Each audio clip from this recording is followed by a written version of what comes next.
Bem-vindo aqui, tudo bem? Tudo bem. Fala, Franklin. Tudo bem, Rafa? Tudo bem, prazer te ver. Eu acabei fazendo o editorial, mas avançando, porque a Natália entrou às 11h40, tivemos que dar uma improvisada aqui. Você me desculpa te fazer esperar, que a gente faz esse editorial todos os dias e depois sai um recorte às 3 da tarde, aí, que às vezes dá mais audiência do que o programa inteiro.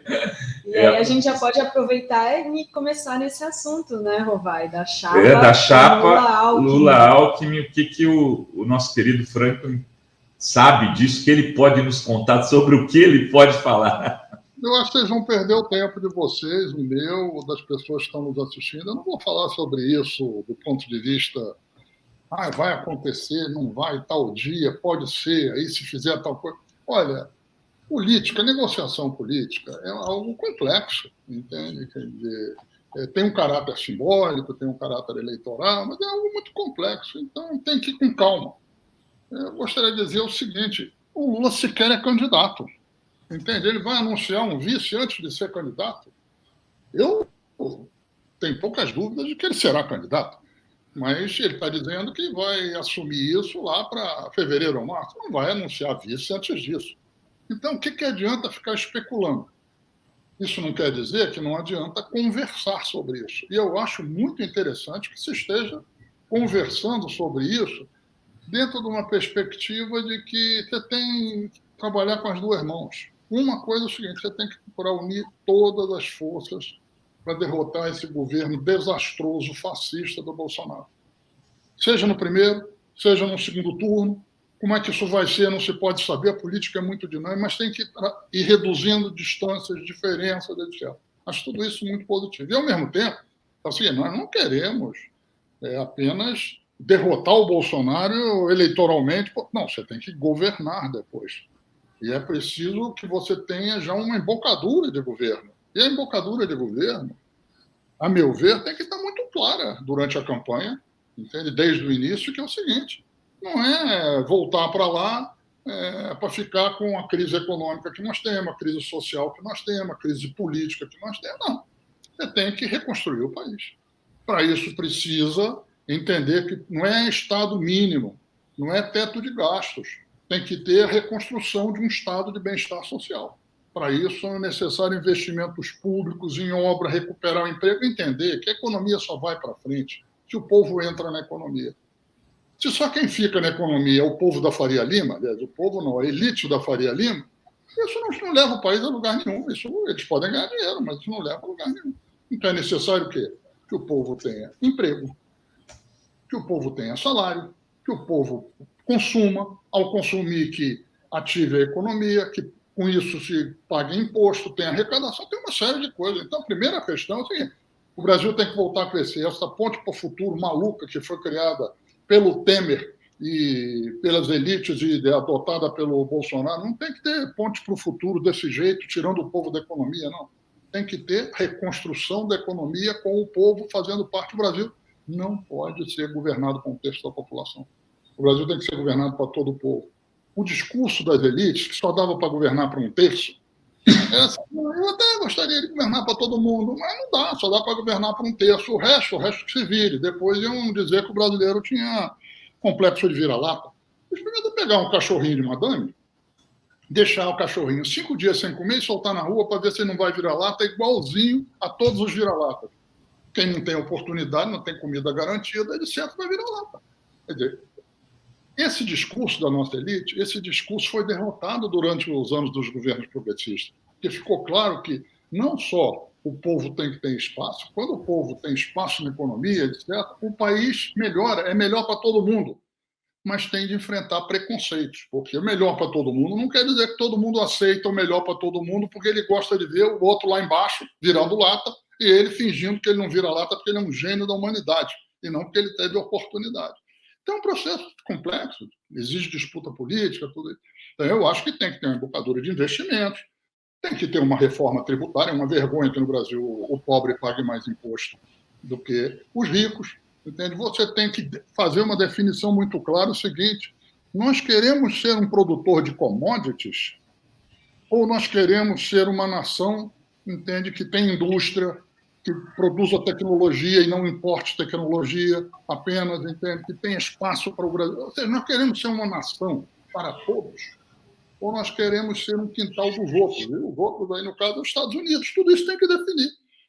Agora, é também definir quando derrotando o Bolsonaro, mas é um processo complexo. Então, eu acho muito positivo, as coisas estão amadurecendo. Eu acho que é altamente positivo que haja setores de centro e de centro-direita que estejam retomando as conversações com a esquerda e baixando os preconceitos.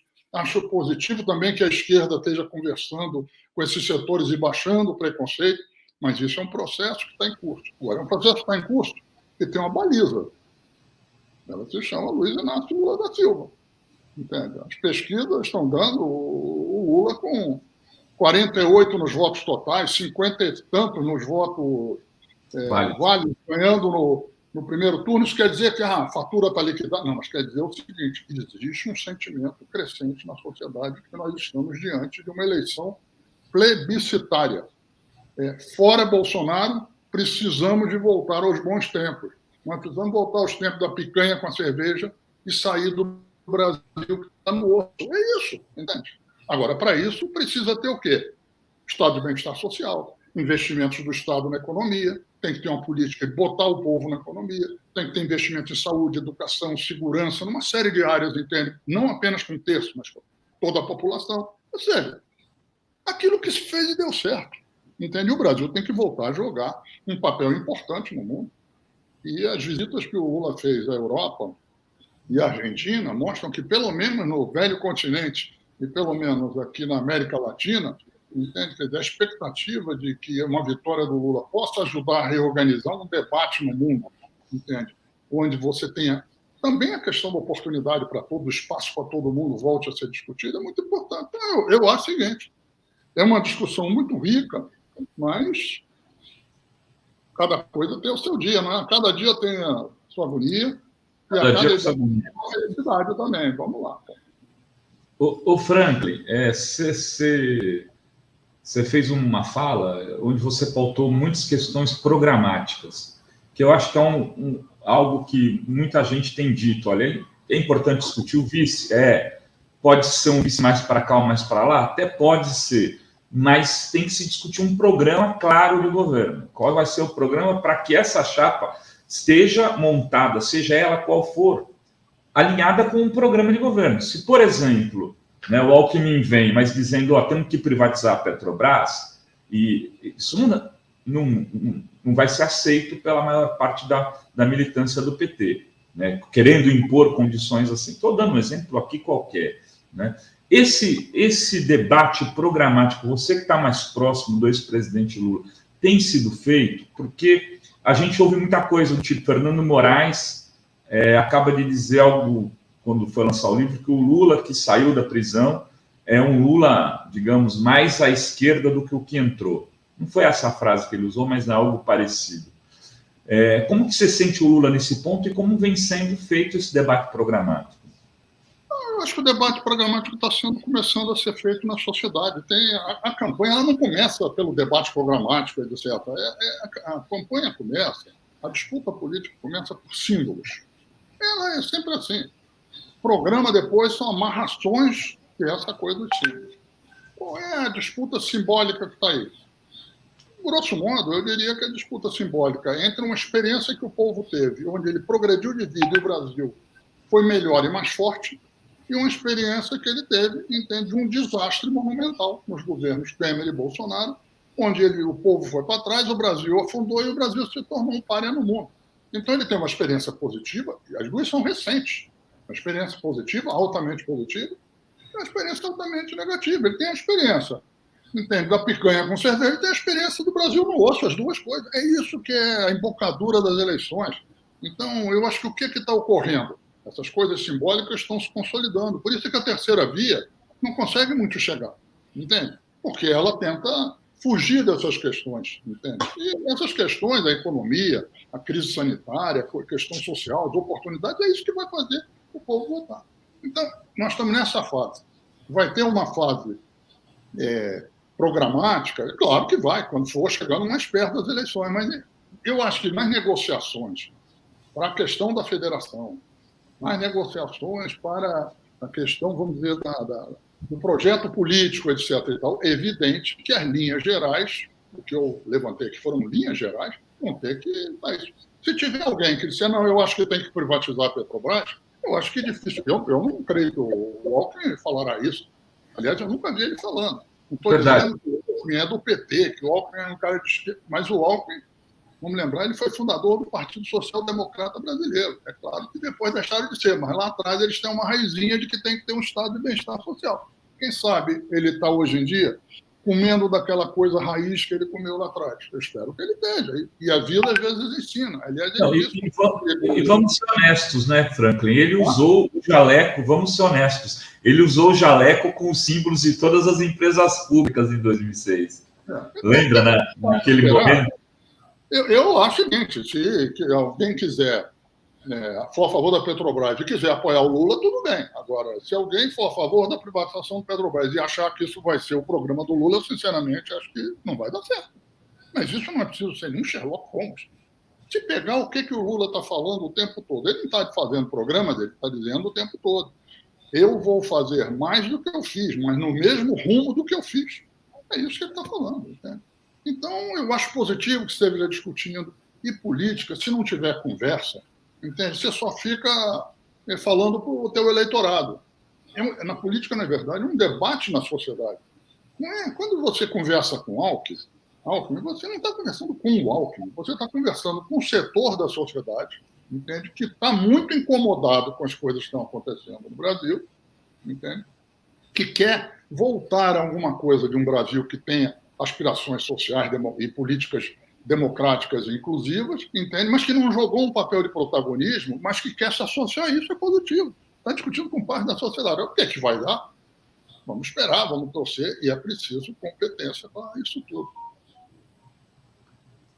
Muito bem. Olha só, a gente está aqui com o Sérgio Amadeu aqui nos bastidores, já vou subir, mas antes deixa eu ler um superchat do Henrique César. Não sou a favor nem contra, eu também não gostaria, porém não vejo outro nome que possa oferecer mais. Se surgir esse nome, ok. Se Lula quer, eu apoio.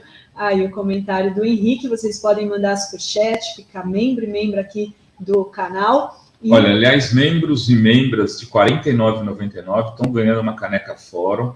Eu vou mandar uma para o Franklin, para o Serginho Amadeu. Sobe o Serginho, Dri. O Serginho vem entrar no papo para a gente poder falar de comunicação aqui com o Franklin. Bem-vindo, Sérgio. Você gostou da caneca? Tudo bem? Muito bom, hein? Eu ainda não recebi, hein? Chique, hein? Muito chique. Parabéns aí. Oi, Dri, Franklin, tudo bom? Tudo bem, Manuel? Bem. Franklin, eu já queria jogar a bola aí um pouco para o debate das comunicações, porque você, quando ministro do governo Lula, em 2010, coordenou a Confecom, onde brotaram, surgiram diversas propostas lá em 2010, né, final de 2009, que muitas delas, inclusive, já se perderam em função do tempo e das mudanças tecnológicas. Mas, enfim, esse projeto que não foi implementado posteriormente pela dupla Paulo Bernardo e Dilma Rousseff, ele tem uma substância importante que poderia ser resgatada. Você vê o Lula com gás de mexer nessa colmeia aí, ele tem dado declarações nesse sentido, mas também tomou muita pancada logo depois delas. Como é que está essa conversa internamente? Olha, eu vou dizer o seguinte, essa não é a questão central nas eleições, embora ela seja importantíssima para o país. É claro, a questão central é a fome, é a economia, é como sair dessa situação desastrosa que nós estamos. Não quer dizer que é uma questão menor e relevante, ao contrário. Eu acho que o lamentável é que os governos progressistas não tenham levado à frente um projeto de regulamentação da mídia eletrônica, basicamente, de quem é concessão do Estado, rádio e televisão, que é concessão do Estado. Em todo lugar do mundo, quem é concessão do Estado tem uma regulamentação, ou seja, coisas que precisa cumprir, coisas que tem de fazer, coisas que não pode fazer, princípios gerais, e tem órgãos para acompanhar tudo isso. No Brasil, principalmente o governo da Dilma, depois resolveu jogar isso na gaveta. Um dia ela explicará porque fez isso. Eu acho que foi um erro gravíssimo, porque havia uma situação no país que, apesar de toda a resistência dos grandes grupos de comunicação, eles sabiam que tinham que discutir, até porque estava chegando um monte de coisas novas no período de convergência dos meios eletrônicos, entende? Quer dizer, telefonia e radiodifusão, aí depois as plataformas digitais, um monte de coisa chegando. Se não tivesse regulação, ia prevalecer a lei do mais forte. A telefonia tinha mais dinheiro que a radiodifusão. Esses grupos que chegaram de fora têm mais dinheiro do que a radiodifusão. Não é à toa que eles estão minguando, desaparecendo ou enfrentando enormes dificuldades. Então, tinha um clima que, por maior que fosse a resistência, isso faz parte, isso poderia fazer. No entanto, se resolveu botar na gaveta. E o Brasil precisa disso, independente de que já mudou muita coisa. Por exemplo, radiodifusão, tem que ter coisas que esteja muito claro que isso você não pode fazer. Por exemplo, o que o Ratinho fez ontem com a Natália Bonadei é uma coisa evidente que não se pode fazer. Mais ou menos dizer, eu quero metralhar essa pessoa porque ele tem opiniões políticas diferentes da dela. Mas ele está fazendo isso numa concessão de Estado. Ele não pode fazer uma coisa disso. Se ele estivesse falando isso na porta do apartamento dele, já era gravíssimo, entende? Na janela do apartamento era gravíssimo. Agora, uma rádio, numa televisão, isso é algo intolerável. Em qualquer lugar do mundo, qualquer democracia do mundo, o órgão de difusão que fez isso estaria sendo chamado um órgão regulador para discutir. Escuta, que negócio é esse? E o Ratinho pagaria por isso, entende? Provavelmente ele sequer faria isso, porque, como sabe que vai pagar, já não faz, entende? Mas quando é o seguinte, eu faço o que eu quero, porque eu sou dono do mundo, que é mais ou menos o que eles acham que são, é algo muito grave. Então, é uma pauta, eu acho que está na coisa, mas não é mais, evidentemente, o de 2009 e 2010, porque de lá para cá, o que mudou, entende? Você tem que ter uma regulamentação hoje em dia, não apenas, a meu ver, do que era o arcabouço do anteprojeto que foi entregue para a Dilma, que era de regulação da radiodifusão, ou seja, das concessões de Estado aos grupos concessionários. Você vai ter também que discutir como que você estabelece uma regulação em relação às plataformas digitais, que têm acesso ao dado das pessoas, manipulam esses dados, ou seja, tem que ter proteção à privacidade, não pode mais ter isso, não pode ter monopólio nessas áreas. Tem uma série de questões. O mundo demorou um pouquinho para despertar a gravidade desse problema. E demorou, eu falo isso até assim, incluindo muito, porque nós, num primeiro momento, nós vimos o lado positivo da internet, que era uma coisa maravilhosa, de abrir possibilidades de muita gente ouvir, participar, dialogar, retirar o controle, vamos dizer, da produção de informação, de entretenimento, de debate, de produção da mão de poucos grupos. Só que eles recapturaram com grupos novos, entende? E, pior, agravando muito mais a agressão aos direitos individuais, agravando a agressão aos direitos das pessoas, entende? Quer dizer, e esse negócio de utilizar os dados da privacidade da pessoa, entende? É uma coisa intolerável, entende? Quer dizer, o livro lá, o 1984, é café pequeno, perto disso que nós estamos aí. 2022, 2021, é muito pior do que 1984, que eu, quando li, fiquei escandalizado. O mundo indo para isso, entende? A gente, depois de Deus, já ouviu o futuro. Não viu o futuro, não. O futuro está sendo esse negócio aqui, é muito pior. Mas a humanidade, nos últimos 3, 4 anos, começou a perceber a gravidade do problema. A União Europeia está tomando uma série de medidas. Nos Estados Unidos, o debate está ocorrendo. Eu acho que será um debate dos próximos tempos, mas vai ter de se enfrentar o poder monumental de alguns poucos grupos, no final das contas, meia dúzia de grupos, entende? Quer dizer, que controlam a difusão da informação, a difusão do entretenimento, a privacidade das pessoas, ou seja, não tem mais direito da democracia, não tem mais democracia. O que tem é o seguinte, é uma tutela o tempo todo de quem acha que tem poder para tutelar o mundo porque domina a tecnologia e tem dinheiro para fazer essa tecnologia oferecer serviços à população. É basicamente isso. Muito bem. Franco. Sérgio, deixa eu só ler aqui um superchat, Sérgio, já te passo, da claro.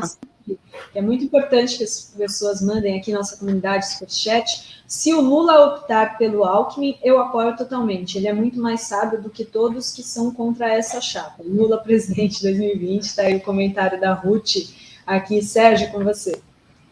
Não, o Franklin, é interessante você trazer o George Orwell, porque, na verdade, muita gente fala, você tem o panóptico, tal, que é a crítica do George Orwell, era o Estado totalitário que o preocupava. Mas, na verdade, nós vimos com vários outros pesquisadores que a vigilância é distribuída, ela tem oligopólios, ela está hoje na mão das grandes corporações. E sabe o que me preocupa? É que surgiu a frente digital, né? A frente digital são as plataformas, mais partidos que nunca se interessaram pelo lado democrático da comunicação, e a frente digital tá tentando detonar o mínimo de regulação que o Orlando Silva está tentando fazer no PL 2630. Então, me preocupa, porque agora, além deles disputarem, como você falou, essas corporações não têm só o lado positivo, elas trouxeram muita negatividade, eles agora estão disputando o ativismo também. Não tem só caras que defendem a democracia, eles vão disputar também a condução da legislação, mas não só pelo lado das plataformas, mas pelo lado também das pessoas que falam, eu estou defendendo a liberdade. Então, eles cultuam, por exemplo, o Arthur Lira. Desde quando o Arthur Lira defende liberdade? Quer dizer, nós estamos numa situação perigosíssima agora, porque eles perceberam que pode também usar tudo que eles têm para tentar se colocar como um movimento pela liberdade, né? Eu acho isso bem perigoso. Acho que o governo Lula vai enfrentar, se ele for eleito, novos atores, é isso que eu quero dizer, né? Acho isso aí. Não, sem dúvida. Eu acho até que coloca uma questão que me preocupa muito, que é o seguinte. Se você pegar as pesquisa, 10 meses de eleição, tudo pode acontecer, mas tem uma embocadura de uma eleição plebiscitária, entende? Sim. Bolsonaro e anti-Bolsonaro, vamos dizer, galvanizado pelo Lula, e pode começar a criar um clima de que o Lula vai ganhar. E tudo indica que, se ele for candidato, que ele só vai anunciar isso em março, ele terá grandes chances de ser eleito. Mas a questão é a seguinte: não basta o Lula ganhar.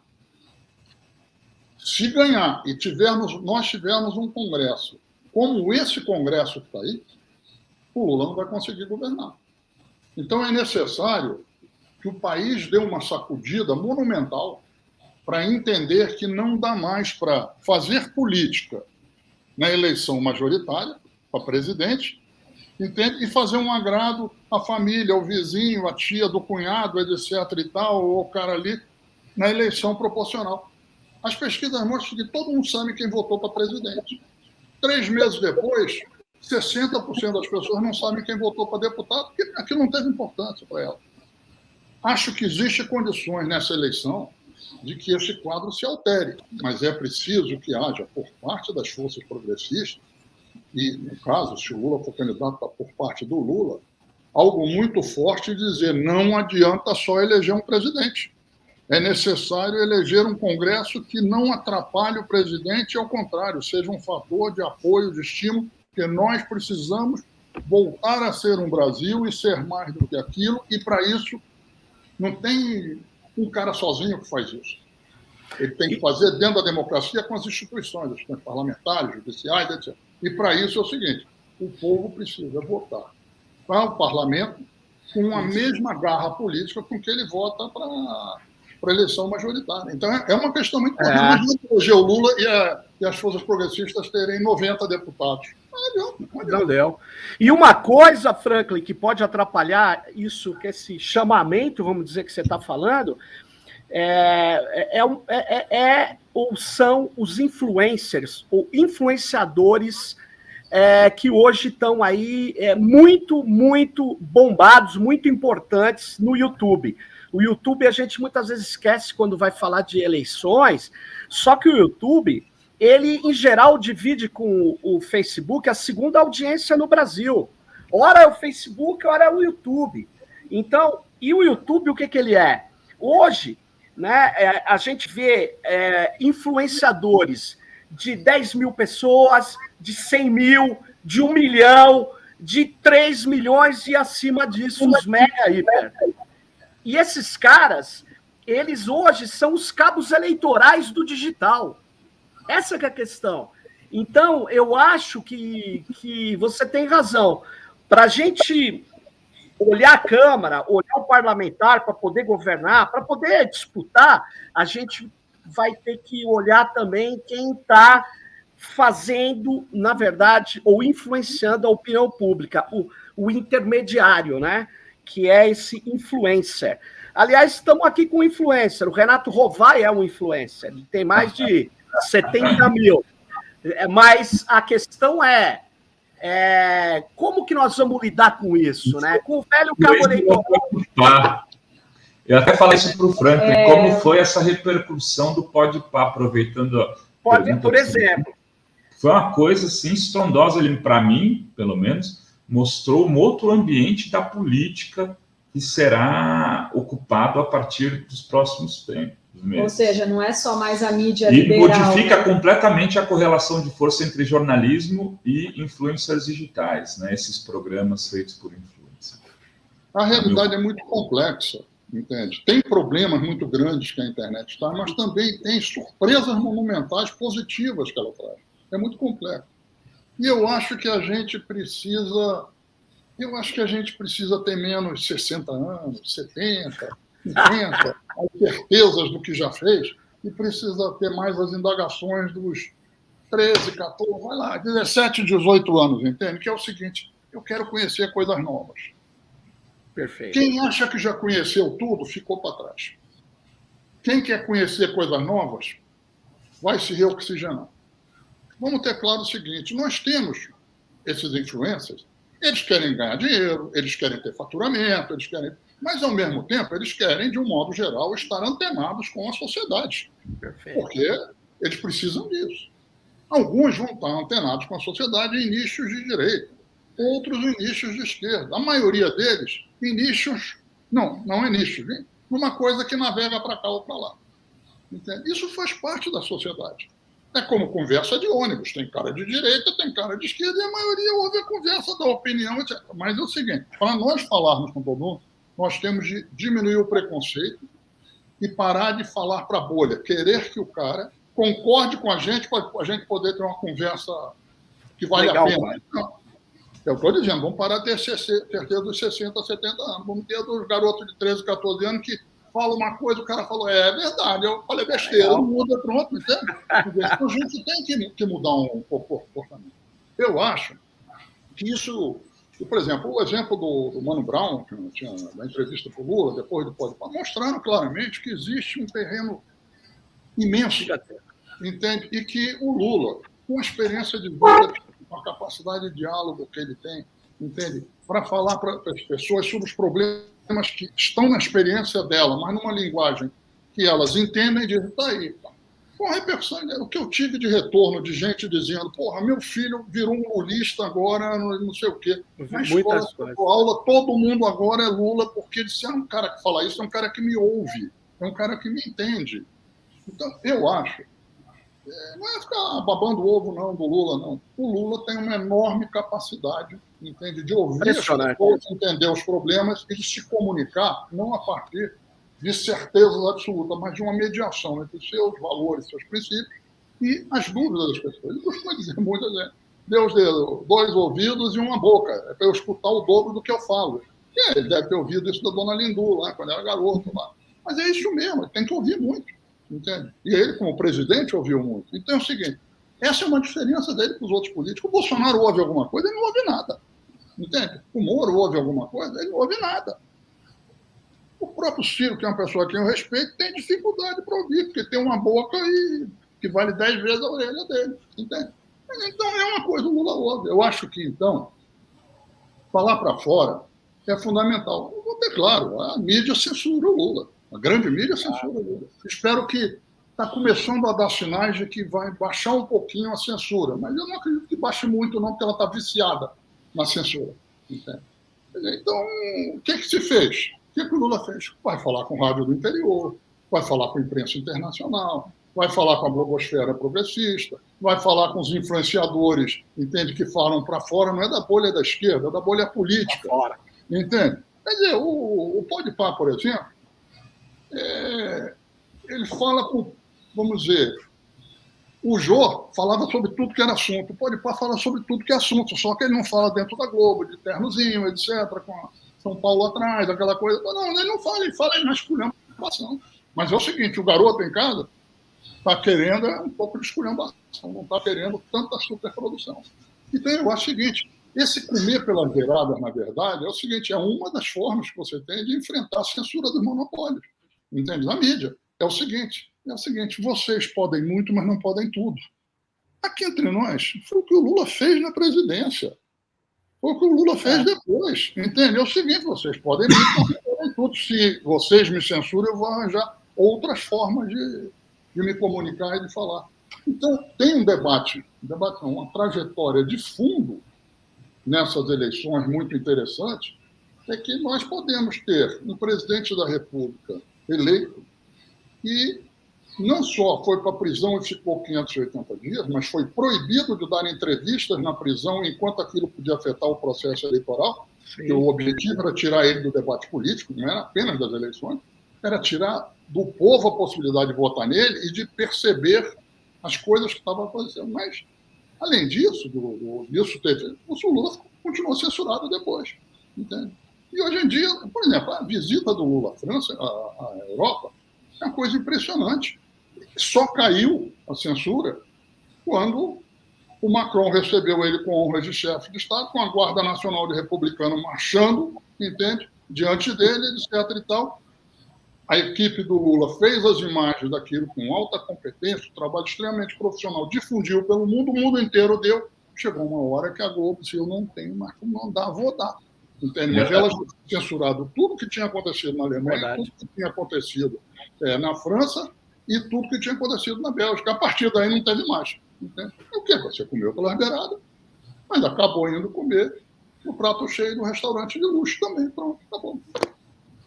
Agora, vocês viram ontem que viralizou o vídeo de um professor da FGV falando na Globo News justamente, porque o Lula vai ganhar no primeiro turno, porque as pessoas vão lembrar que comiam picanha e falando, aí eles fizeram, não, então, vamos entrar em Brasília, tchau, obrigado.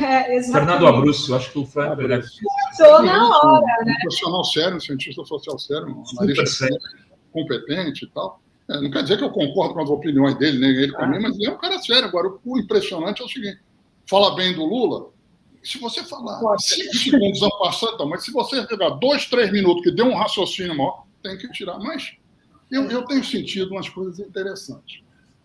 Por exemplo, o Moro, que durante esse último mês foi uma babação de ovo, uma bateção de tambor para ele, nos últimos dias, e antes de ter saído a pesquisa do IPEC, já tinha saído, claro, a do Vox Populi, que mostrava isso, que o Moro não tinha crescido muito, que o Lula estava subindo e o Bolsonaro estava estacionado. Porque no Brasil, pesquisa presencial é que mede, de fato, o estado da opinião pública.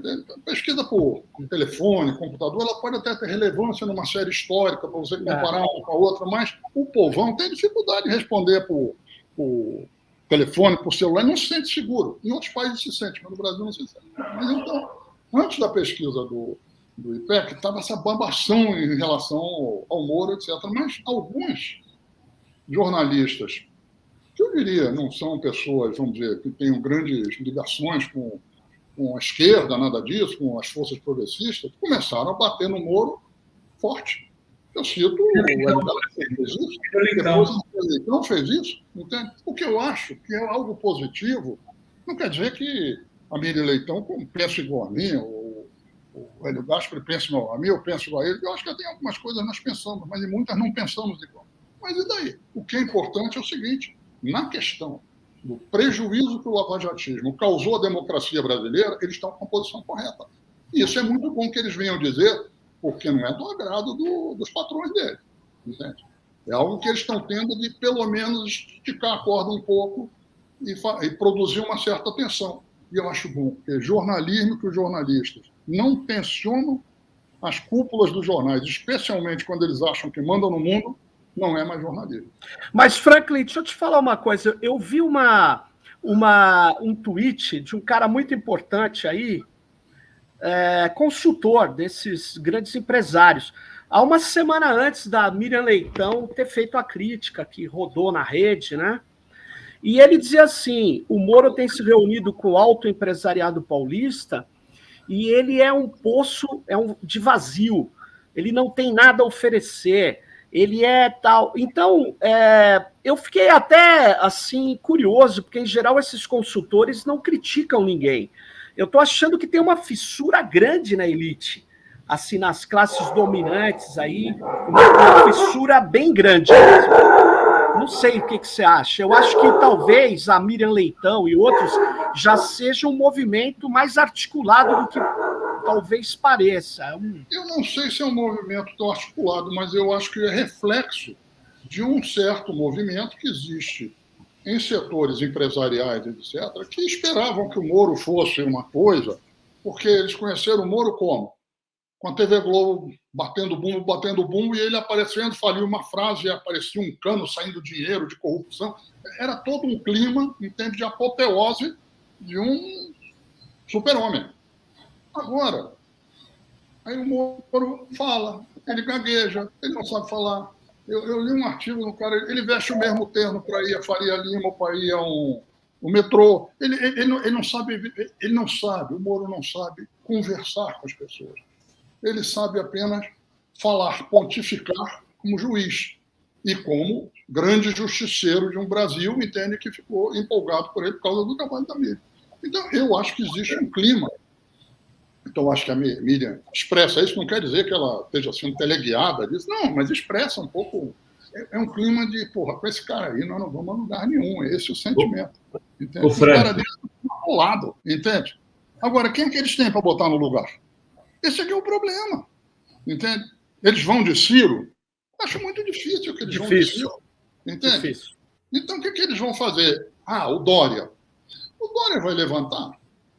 O Dória tem dificuldade para levantar em São Paulo. Então, como é complexa a situação, eu volto a dizer, nós estamos caminhando para uma eleição plebiscitária. Então, você começa a ver pessoas dizendo, se for Lula e Bolsonaro, eu vou votar no Lula, embora eu discorde dele. É o inimigo principal, que entre nós, no segundo turno, foi sempre assim que o eleitor se comportou. Menos em 2018, onde se criou um clima de antipolítica, e teve gente que foi para Paris, teve gente que foi para a praia, teve gente que foi lá e anulou o voto, etc., porque achava tudo é a mesma coisa. E descobriram depois que não é a mesma coisa. Que não era. Tem gente que se arrependeu, sinceramente. Tem gente que ficou decepcionado porque acreditou no Bolsonaro, mas não acha que teve culpa, acha que foi enganado. Também tudo bem, faz parte do processo de formação de pensamento. Entende? Mas o que existe? Existe no país, tem uma visão, é o seguinte, não dá mais para ir com o Bolsonaro de jeito nenhum. E o único cara que tira ele é o Lula. E o grande problema que nós temos na eleição, as pessoas não querem tirar o Bolsonaro em outubro. Elas gostariam de tirar o Bolsonaro já, imediatamente. Não puderam tirar institucionalmente, porque não havia clima no impeachment e o controle do Arthur Lira do processo impedia qualquer coisa, e o Congresso é um Congresso horrível, eu não ia aprovar. Entende? Mas as pessoas sentem assim, eu quero tirar, o povo quer tirar. Mas vamos ter de esperar até outubro. E é fogo, e tem que dizer vamos, porque a democracia é assim. O problema é que elegemos esse cara lá atrás. E quando a gente elege, a gente paga o preço. E a gente tem que saber dar a volta por cima. E para dar a volta por cima, a gente tem que entender em que errou. E o que errou? Acreditou nas mentiras que contaram. Acreditou no processo de massacre das esquerdas. Acreditou numa coisa que era que a política não valia nada.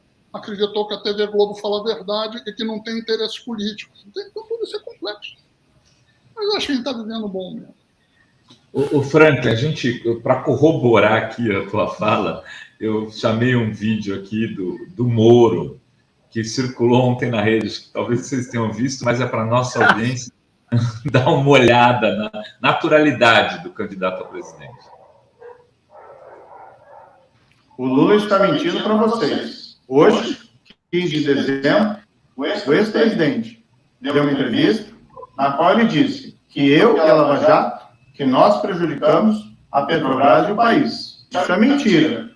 E vocês sabem disso, se vocês acompanharam esses fatos. O que prejudicou a Petrobras e o país foi a roubalheira durante o governo do PT. Diretores que foram nomeados pelo ex-presidente Lula estavam lá roubando dia após dia a empresa.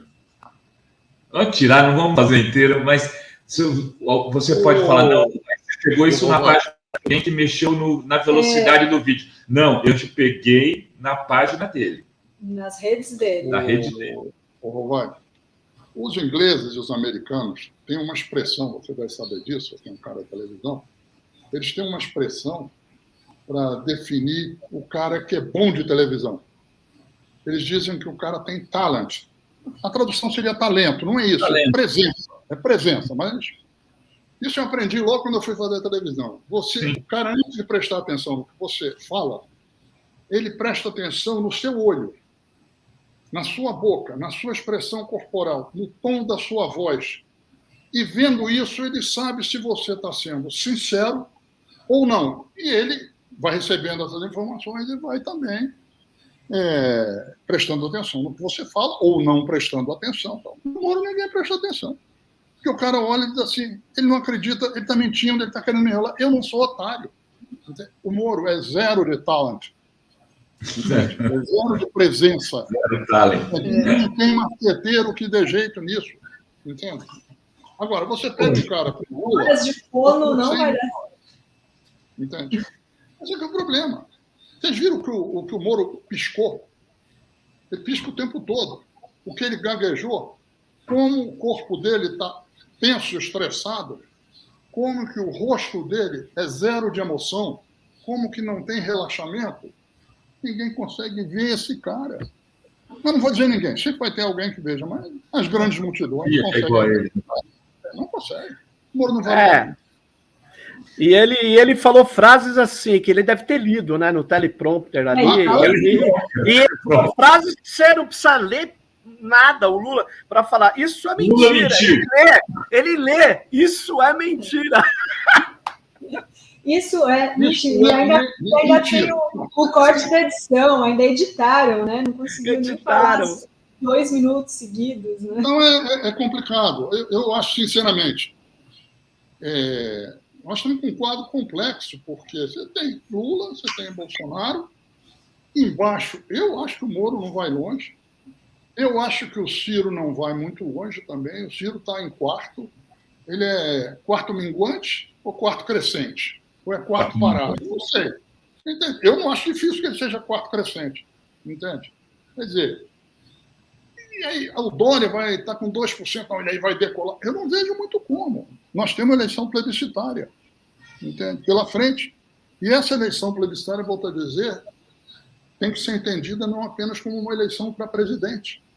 Tem que ser entendida também numa eleição parlamentar. Nós precisamos de um Congresso que ajude a reconstruir o país. Entende? E, Franklin, você acha que tem alguma medida que dá para fazer para você ter essa ação no parlamento, ter esse voto democrático? Você acha que... A primeira questão é o seguinte, está começando a se discutir uma coisa que foi aprovada meio assim, sem grandes debates, mas, a meu ver, altamente positiva, que é a federação.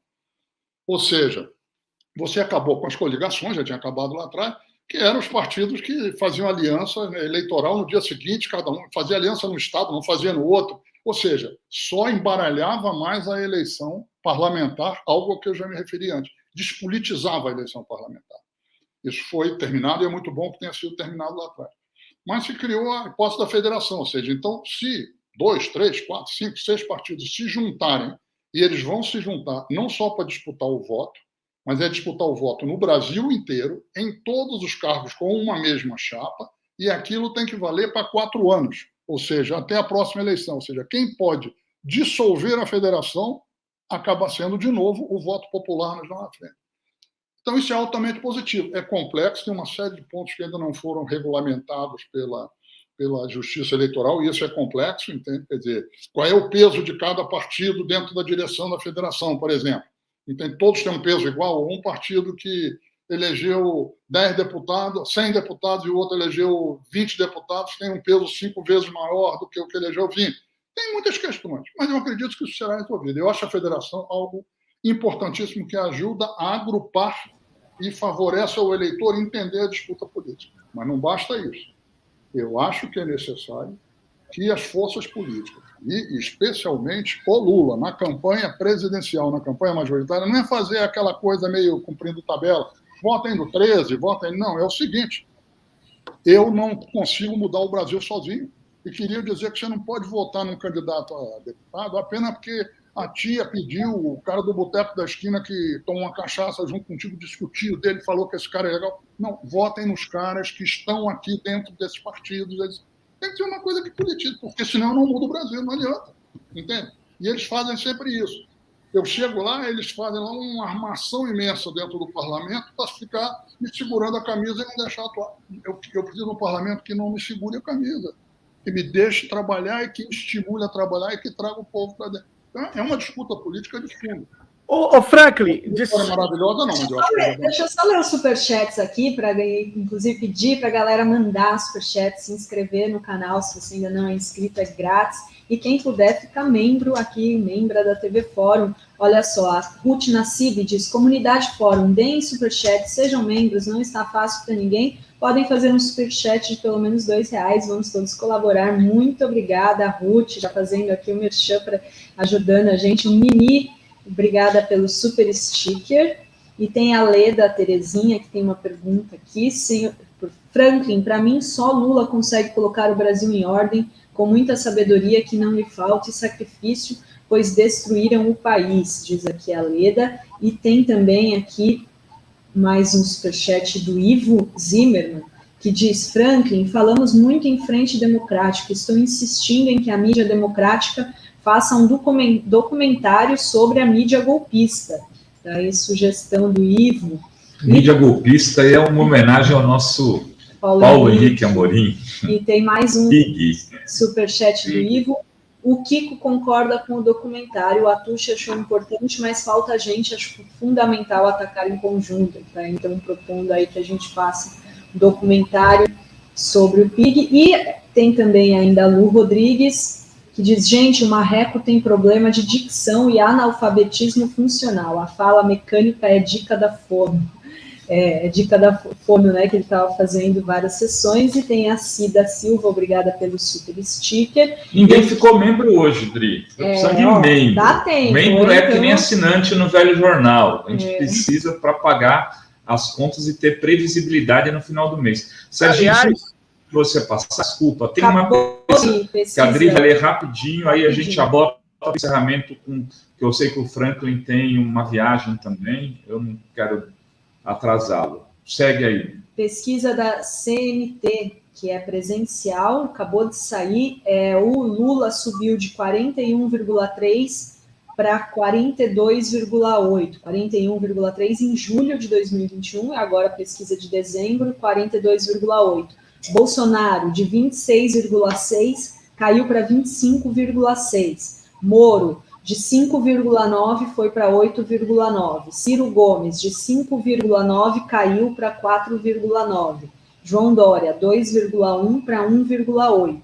Os outros, Felipe Dávila, 0,4%, Pacheco, 0,3%, brancos e nulos, 7,6% e indeciso, 7,7%. No segundo turno, Lula ganharia aí de todos os concorrentes. Contra Bolsonaro tem 52,7% a 31,4%. Acho que eu não vou falar todos, senão Sim, vou ficar aqui. Passa para o Serginho que ele ia falar e a gente manda para o Franklin. Não, recentemente saiu uma pesquisa que foi divulgada no blog do Twitter. O Twitter fez em 7 países um levantamento sobre o impulsionamento, eles usam outro nome, tá? Distribuição de conteúdo sem pagar, pelos algoritmos deles. E o Twitter reconhece que, tirando a Alemanha, eles beneficiam a mídia de direita e os políticos de direita. Como é que dá para enfrentar isso, Franklin? Vamos ter que conversar com esses organizadores dessas plataformas, porque a influência desses caras... A principal campanha vai ser feita na rua e também no digital, nas plataformas. E com algoritmos beneficiando pessoas de direita, discursos de direita, que o Twitter assume, mas eu tenho certeza que o YouTube é a mesma coisa, o Facebook. Como é que é o diálogo com isso? Você acha que tem diálogo ou a regra do jogo será essa? Eu acho que tem que conversar sempre, entende? Mas eu não acho também que você tem a expectativa de que conversou vai mudar. Mas eu acho o seguinte, se fizermos a disputa na internet, nas redes digitais de um modo geral, com, vamos dizer, valores corretos, eu acho que nós vamos vencer a disputa. É muito complexo falar isso. Eu vejo muita gente que diz o seguinte, nós temos que adotar a mesma concepção que o Bolsonaro adotou, que o Bannon adota, que é aquele negócio da ultrasegmentação. Nós não temos que fazer isso de jeito nenhum. Isso quem faz é a direita. A direita é que torna a disputa política sempre algo individualizado. E aí o cara que é rico diz, eu sou fogo, eu sou bom. E o cara que é pobre diz assim, eu sou um bosta, e desanima. A esquerda sempre ganhou as disputas políticas quando ela teve competência para fazer a disputa na praça pública. Isso vem desde a Grécia Antiga, da Ágora. Quando você disputa na praça pública, ou seja, quando as disputas são coletivas e não individualizadas, os problemas coletivos podem ser entendidos como problemas coletivos e não enquanto marcas individuais. Entende? Eles querem transformar tudo em marcas individuais. Então, eu acho que nós temos que fazer uma disputa que coloque as grandes questões coletivas no centro. E isso vale para discurso do Lula, para televisão, para Twitter, para YouTube, para conversa no WhatsApp, no Facebook. Vale para tudo. É uma disputa na sociedade. E isso não são uns gênios marqueteiros que decidem está tudo resolvido. Não, isso é a sociedade. O que eu acho é que essa campanha é uma campanha de movimento de massa. Nós vamos ter uma campanha parecida com a de 89. Vamos não, já estamos tendo. Ou seja, onde as pessoas acreditam que elas têm um papel a jogar nas eleições. Não que a eleição vai ser algo dos partidos, das máquinas partidárias e dos marqueteiros. E nós temos de estimular isso, porque isso é que vai fazer no grupo da tia da Zap que a coisa mude. Entende? É o seguinte, as pessoas com diferentes graus de percepção, de sofisticação política, entendam o seguinte, essa disputa é minha também. Entende? Então, eu acho que se isso acontecer, vai ser um pouco mais difícil para o Twitter, para o YouTube, etc., no Brasil aplicarem algoritmos que fortalecem o candidato da direita, até porque existe também no mundo uma percepção do desastre que é o Bolsonaro. E essas corporações têm essa percepção. Eu não estou dizendo que isso vai acontecer, ninguém sabe que é o dia de amanhã, semanas que vem por aí, os medos. Mas eu acho o seguinte, nós temos de fazer essa disputa entendendo que nós queremos ir além sempre, entende, do que está na nossa cara, nós temos que chegar na sociedade. Entende? É isso que é o essencial. A disputa é coletiva, é política, e está na memória do nosso povo as coisas boas e as tragédias que nós estamos vivendo hoje em dia. E é isso que vai fazer essa eleição ser decidida entre Lula e Bolsonaro. A menos que tudo sempre pode acontecer. Pode cair uma bomba atômica no cercadinho do Bolsonaro. Uma hora dessa, entende? E aí muda o quadro nas forças conservadoras. Entende? Mas se não cair uma bomba atômica... O Boulos esteve aqui ontem. Ontem, o Boulos, e ele disse o seguinte, que ele tem conversado com especialistas da área energética e que alguns estão dizendo que pode ter uma crise energética pesada ainda em março, abril do ano que vem. Essa poderia ser uma bomba atômica. Né? Não, eu estou falando de outra bomba atômica. Estou falando... Tipo, um caso de corrupção. Um caso de... Virou rachadona. Pronto. Entendi. Um escândalo, né? Ou uma coisa da milícia, né, Franklin? É isso que eu estou falando. É uma coisa que bote o lado criminoso. Entende? Entendi. Mas um apagão também é uma coisa... Eu não acho provável, não, entende? Na época da eleição tem certas coisas que já não pegam muito mais porque tinham que ter sido reveladas antes. Mas na vida nunca se sabe. O Franklin está com uma viagem programada, a gente pode ficar mais uns minutos com o Serginho, vou deixar a palavra final aqui para o Franklin. Olha, um abraço aí para você, Adri, Renato, Sérgio Amadeu, um abraço para vocês todos, aí, todas que estão aqui nos vendo, entende? E vamos em frente, tem muita luta pela frente, vamos lá. Um abração. Legal, Franklin, isso aí, obrigado. Muito obrigada, Franklin, abraço.